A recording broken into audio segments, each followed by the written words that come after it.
അപ്രതീക്ഷിത തോൽവിയെ തളർത്തിക്കളഞ്ഞ ഇന്ത്യ സഖ്യത്തിൽ പൊട്ടലും ചീറ്റലുകളും രൂക്ഷമാവുകയാണ്. നമ്മൾ ഒന്നാണെന്ന് പുറമെ പറഞ്ഞിട്ട് മാത്രം കാര്യമില്ല. പ്രത്യയശാസ്ത്രപരമായി ഒന്നിച്ചു നിൽക്കാൻ കഴിയാത്ത പാർട്ടികൾ ചേർന്ന് ഒരു സഖ്യമുണ്ടാക്കിയാൽ അത് അവസാനം നാശത്തിലേ തീരൂ. അത് തന്നെയാണിപ്പോൾ ഇന്ത്യ സഖ്യത്തിന്റെയും അവസ്ഥയും. നിരന്തരമായ തോൽവികൾ ഇന്ത്യ സഖ്യത്തിൽ കോൺഗ്രസിനെ ഒറ്റപ്പെടുത്താൻ കാരണമാവുകയാണ്. കൂട്ടമായിട്ട് കോൺഗ്രസിനെ പുറത്താക്കുക എന്ന അജണ്ടയിലാണ് മറ്റു പാർട്ടികൾ ഇപ്പോൾ നിൽക്കുന്നത്.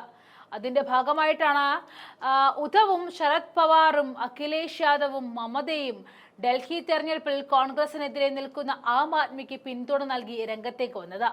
മാത്രവുമല്ല, ശരത് പവാർ ആണെങ്കിൽ BJPയിലേക്ക് അജിത് പവാർ വഴി ഒരു ടിക്കറ്റ് മോഹിച്ച് നടക്കുകയുമാണ്. കഴിഞ്ഞ ദിവസം ഒമർ അബ്ദുള്ള പറഞ്ഞത് ഒരു ചർച്ചയും പുരോഗമനവും നടക്കുന്നില്ല, ഈ സഖ്യം പിരിച്ചുവിടൂ എന്നാണ്. അതിന് പിന്നാലെ ഇതേ അടുത്തതും എത്തിയിരിക്കുകയാണ്. മഹാരാഷ്ട്ര നിയമസഭാ തെരഞ്ഞെടുപ്പിൽ വമ്പൻ തോൽവി ഏറ്റുവാങ്ങിയതിന് പിന്നാലെ പ്രതിപക്ഷമായ മഹാവികാസ് അഘാഡിയിലെ വിള്ളൽ വലുതാകുന്നു എന്ന റിപ്പോർട്ടുകൾ ശക്തമാവുകയാണ്. തിരഞ്ഞെടുപ്പ് കഴിഞ്ഞ മാസങ്ങൾ കഴിഞ്ഞിട്ടും അവലോകനം നടത്താൻ പോലും ഇതുവരെയും മഹാവികാസ് അഘാഡിക്കായിട്ടില്ല. നേതാക്കൾ തമ്മിൽ പരസ്പരം കുറ്റപ്പെടുത്തി രംഗം വഷളാക്കുന്നുമുണ്ട്. കോൺഗ്രസിനെ കുറ്റപ്പെടുത്തിയാണ് ശിവസേന ഉദ്ധവ് വിഭാഗവും ശരത് പവാർ വിഭാഗവും രംഗത്ത് വരുന്നത്.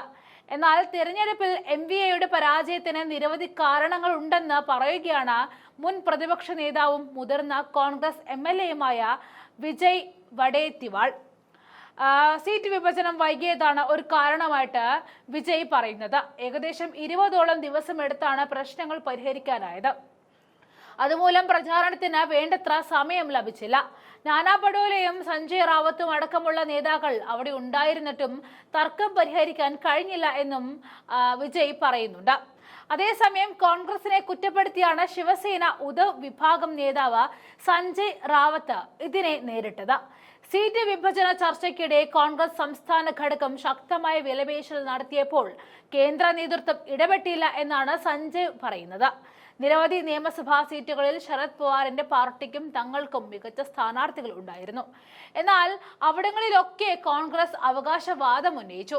ഇന്ത്യ ബ്ലോക്ക് ലോക്സഭാ തെരഞ്ഞെടുപ്പിന് വേണ്ടി മാത്രമുള്ളതാണെന്നും ഇപ്പോൾ നിലവിലില്ല എന്നും സഖ്യകക്ഷികൾ കരുതുന്നുവെങ്കിൽ കോൺഗ്രസിനെ കുറ്റപ്പെടുത്തണമെന്നും സഞ്ജയ് റാവത്ത് ചൂണ്ടിക്കാട്ടി.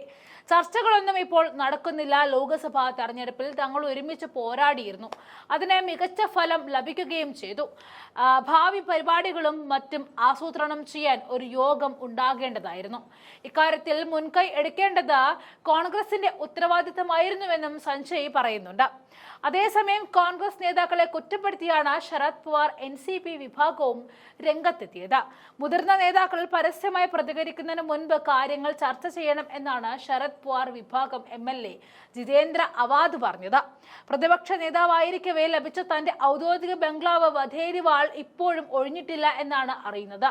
പരസ്യ പ്രസ്താവനകൾ നടത്തുന്നതിന് മുൻപ് MVAയുടെ എല്ലാ മുതിർന്ന നേതാക്കളെയും വിളിച്ചിരുത്തി അദ്ദേഹത്തിന് സംസാരിക്കാമായിരുന്നുവെന്നും ജിതേന്ദ്ര പറയുകയാണ്. അതേസമയം സീറ്റ് വിഭജനം പ്രശ്നമായെന്ന് ചില കോൺഗ്രസ് നേതാക്കൾ സമ്മതിക്കുന്നുണ്ട്. ജനങ്ങൾക്കിടയിലേക്ക് ഇറങ്ങാതെ സീറ്റ് വിഭജന ചർച്ചകളിൽ കടിച്ചു തൂങ്ങിയത് തിരിച്ചടിയായെന്നാണ് മുൻ മന്ത്രിയും മുതിർന്ന കോൺഗ്രസ് MLAയുമായ നിതിൻ റൌട്ട് പറഞ്ഞത്. ഇതിനിടെ MVAയിലെ അസ്വസ്ഥതകൾ ഇന്ത്യ സഖ്യത്തെ തന്നെ ബാധിച്ചേക്കും എന്ന വിലയിരുത്തലുകളും സജീവമാണ്. RSSനെ പുകഴ്ത്തിയുള്ള ശരത് പവാറിന്റെ പ്രശംസ സംശയത്തോടെയാണ് സഖ്യത്തിലെ ചിലർ കാണുന്നത്. അജിത് പവാർ വിഭാഗവുമായും ശരത് പവാർ വിഭാഗം ഒന്നിച്ചേക്കും എന്ന വിലയിരുത്തലുകളും മഹാരാഷ്ട്രയിൽ സജീവമാണ്. എന്നാൽ തദ്ദേശീയ സ്ഥാപനങ്ങളിലേക്കുള്ള തെരഞ്ഞെടുപ്പിന് മുൻപ് ചർച്ചകൾ സജീവമാക്കാനുള്ള ശ്രമങ്ങൾ നടക്കുന്നുണ്ടെന്ന റിപ്പോർട്ടുകളുമുണ്ട്.